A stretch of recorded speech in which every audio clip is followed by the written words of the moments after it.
that the most happiest people in this world are the ones who Allah subhanahu wa ta'ala has opened the doors of goodness for that individual. They find it easy to do khair. They find it easy to go to the masjid. They find it easy to be a part of the qiyam or to go to taraweeh. They find fasting to be something that is spiritually enriching, and they find it to be beautiful, and they feel and taste the beauty and the closeness of Allah subhanahu wa ta'ala, because it feels good to do good.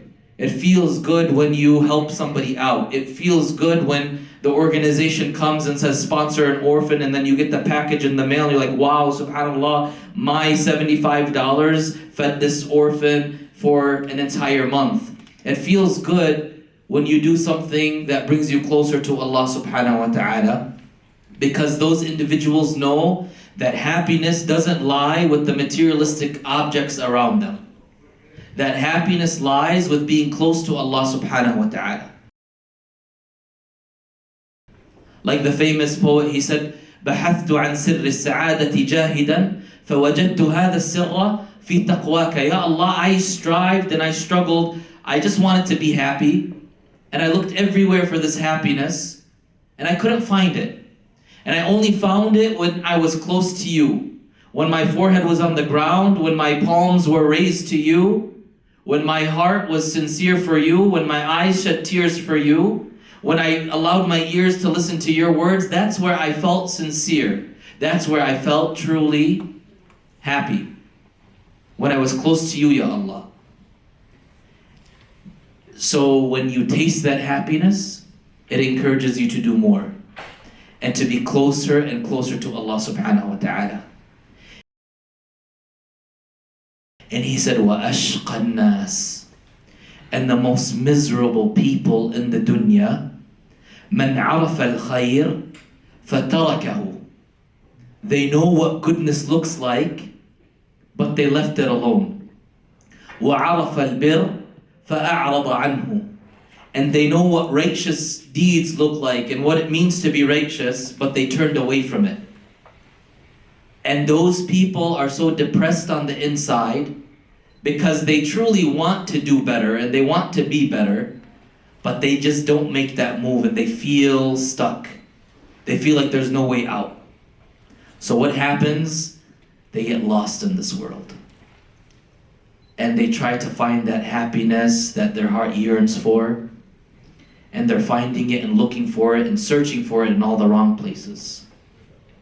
And that, my brothers and sisters, that's the test of life.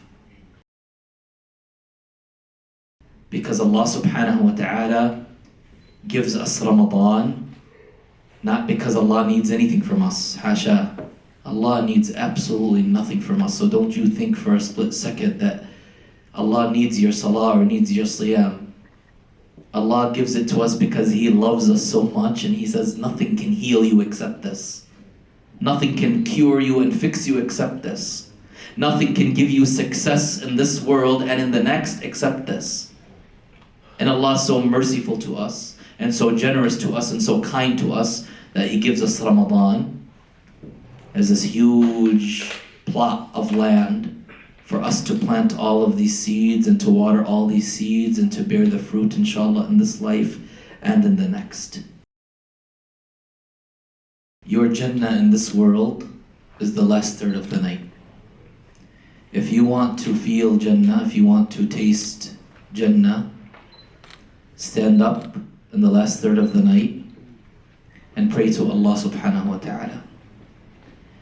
And the heart that feels all of the humum and the ghumum, all of the trials and the tests and the tribulations and the tightnesses of this world and the struggles that you face and the things that you go through that you have no idea how you're going to get out of, or the problems that you're challenged with internally, when you stand up before Allah subhanahu wa ta'ala, specifically in the last third of the night, before Fajr, you will literally feel as all of those worries just dissipate and nothing happened except that you stood before Allah subhanahu wa ta'ala. Literally the best hours of your life are in the last third of the night, when Allah subhanahu wa ta'ala descends to the lowest heaven, a descension that is befitting of Him subhanahu wa ta'ala, befitting of His majesty. يوم أن ينزل الجليل جل في علا فيعرض الجنة والمغفرة لمن دعاه ولمن سأله. When He presents His mercy and His paradise to those who ask for it, and whoever calls to Allah subhanahu wa ta'ala and asks for Allah azza wa jal, Allah is there listening to them. You'll find that the people of Qiyam will taste the sweetness that you are not able to explain.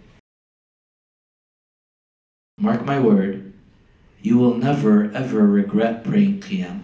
You will never ever regret praying to Allah in general, but especially Qiyam. No matter how tough it is to wake up for Salat al-Fajr, and to make wudu, and to get up and pray, you will never go to sleep like, man, I can't believe I just prayed Fajr. You will never regret it. And there's nothing in this world that you can say that about except ibadah, except being close to Allah subhanahu wa ta'ala. That alone should tell you something. That Allah created our souls, and Allah subhanahu wa ta'ala knows what our souls need. And at night time is when our souls become vulnerable and become emotional. And we push that emotion to Allah subhanahu wa ta'ala, because Allah subhanahu wa ta'ala heals us and cures us. And He talks about those people.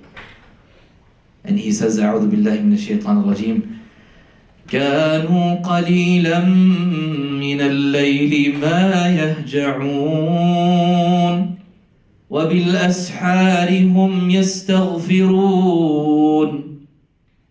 That very little did they sleep at night, because they were up in the middle of the night turning to Allah and making istighfar. Allah Azza wa Jal mentions the night here specifically, bil ashar, not bil anhar, not in the daytime. Because at night, what do we like to do? Like right now, half of you guys want to do? Sleep. Hanny's already sleeping. Okay? We like to sleep. And Allah subhanahu wa ta'ala, when He rewards us when we discipline our soul and we know our nafs wants to sleep, we force it to wake up and to turn to Allah subhanahu wa ta'ala.